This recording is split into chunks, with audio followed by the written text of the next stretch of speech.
The Dunlora Mansion is one of the oldest homes in Charlottesville, Virginia. It lies at the end of a long dirt road deep in the woods.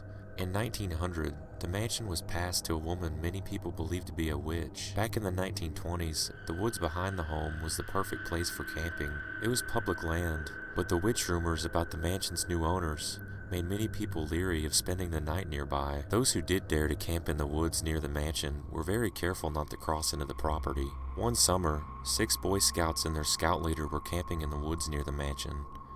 It was the first outing for their leader, who was not at all familiar with the woods or the witchcraft rumors. Unbeknownst to anyone in the party, the group had crossed onto the Dunlora Mansion property. After dinner, the scouts and their leader retired to their tents for the evening. During the night, the scout leader was awoken by strange sounds coming from one of the tents. Thinking the scouts were just goofing off instead of sleeping, the scout leader went in to reprimand them. After noticing their tent flaps were open, the scout leader discovered that all the scouts were gone. Believing that they had wandered off, the scout leader screamed their names only to be answered by silence. Panicked, he walked through the woods until he saw a single light in the distance. He again screamed the names of the missing scouts, but still heard no reply. The scout leader emerged from the woods to find the source of a light. It was a single candle burning in the window of the Dunlora Mansion. The scout leader walked onto the front porch and saw that the front door was open. He stepped in and shouted for his campers, but received no reply. Walking inside the mansion, he saw it was covered with dust and cobwebs, as though it had been unlived in for centuries. The furniture seemed as old as the mansion itself. It was a perfectly preserved museum, with the exception of the webs and the dust. He called out for the scouts one last time. Still no answer. Deciding to continue his search in the woods, the scout leader turned to leave. It was then that he heard the door to the cellar creak open. At first, he was unsure whether or not to investigate. The scout leader was ready to leave until he heard the child's voice coming from below. He walked the old wooden stairs down to the cellar. The room was a wide open empty space, ending in cinder blocks on all 4 sides. The scout leader shined his flashlight around the room but saw no one. He dropped the flashlight down towards the ground. That's when he saw a Boy Scout hat lying on the dirt floor. A noise behind him made him turn suddenly. His flashlight stopped on the face of the old witch standing right in front of him, inches from his face. She had a wicked smile, and her sharp yellow teeth glistened before him. The scout leader let out a scream before running back up the stairs and out of the house. He ran out onto the dirt road, away from the mansion. Whenever he looked back, he could see the glowing eyes of the witch getting closer. He turned back around to run, and that's when he saw his 6 scouts. They all stood in a row, their dead eyes fixated on him.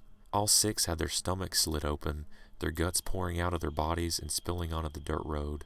They made no attempt to move. They just stood there, looking at their scout leader. Growing increasingly terrified and dizzy, the scout leader eventually passed out from fear. When the scouts had not returned home the next morning, the police went out looking for him. A police car came to a stop on the dirt road. Lying in their path was the scout leader. When they went to check on him, they found that his mind had been broken. He uttered strange phrases about the disemboweled scouts and the witch, none of which the police could understand.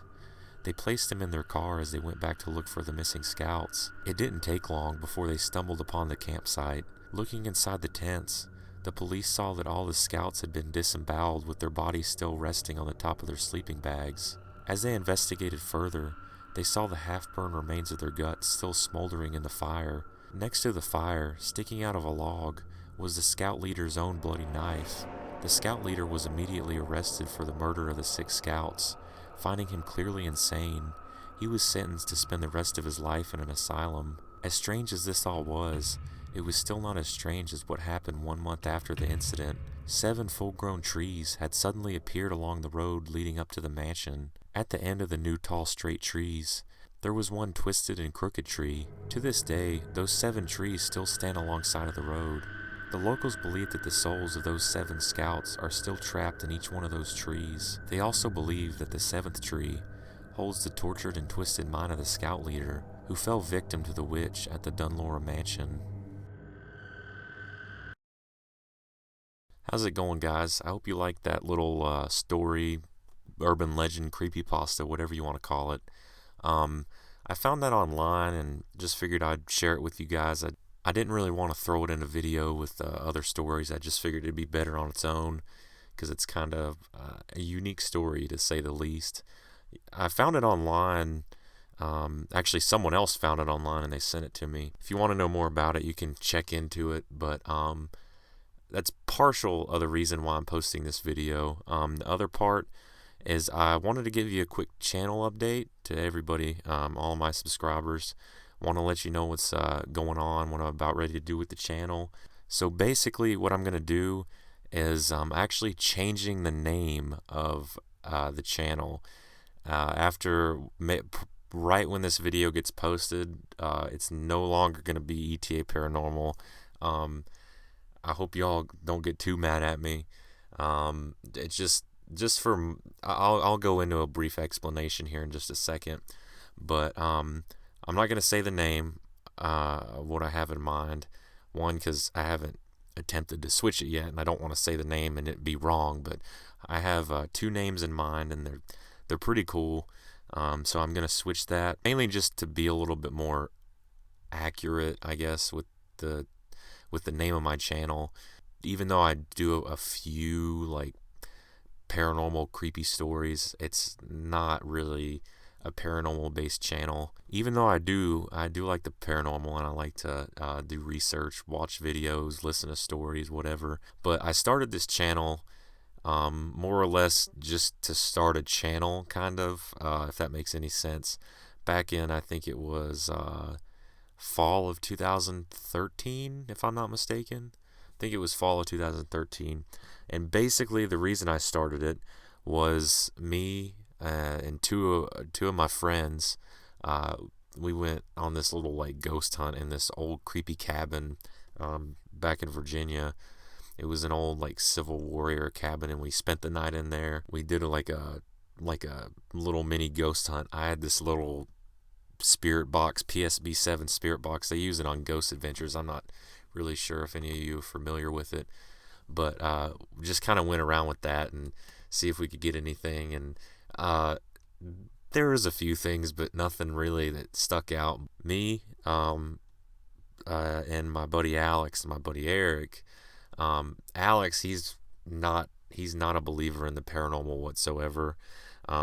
He's the skeptic of the group. And then Eric, he's probably the biggest believer of us all. Basically, we got together, did that little investigation, and I made a video of it, of us doing the whole investigation. I edited it, and I was like, oh yeah, we'll get a paranormal channel going. We'll do all kinds of investigations. Well, I posted the video to this channel back way before. I've had this channel way before I started posting scary stories, and I posted that video, and the video is actually still on this channel. It's just private. I doubt any of you guys want to see that, because you'd probably find it extremely boring.